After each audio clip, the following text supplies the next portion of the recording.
গাজা যুদ্ধের তীব্রতা যতই বাড়ছে, ইসরায়েলের উত্তর সীমান্তেও উত্তেজনা বাড়ছে।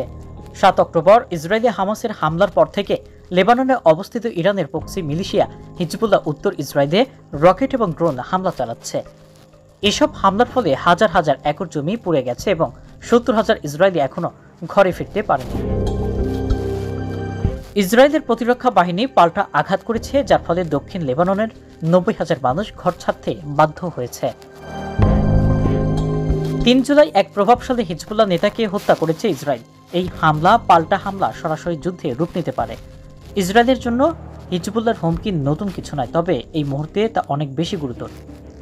হিজবুল্লাহ ইসরায়েলের উত্তরাঞ্চলের কিছু অংশ বসবাসের অযোগ্য করে তুলেছে, যা ইসরায়েলকে অসহনীয় অবস্থায় ফেলেছে। ইসরায়েলিরা তাদের সীমান্তে হিজবুল্লাহর উপস্থিতি ক্ষুব্ধ। ২০০৬ সালে লেবাননে ইসরায়েল যে আক্রমণ চালিয়েছিল তার লক্ষ্য ছিল হিজবুল্লাহকে সীমান্ত থেকে দূরে ঠেলে দেওয়া।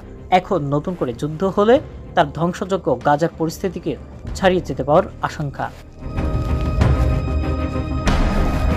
বর্তমানে হিজবুল্লাহর অস্ত্রশস্ত্র অনেক শক্তিশালী। তাদের অস্ত্রাগারে ১,৫০,০০০ ক্ষেপণাস্ত্র রয়েছে, যা তেল আবিবেও আঘাত হানতে পারে।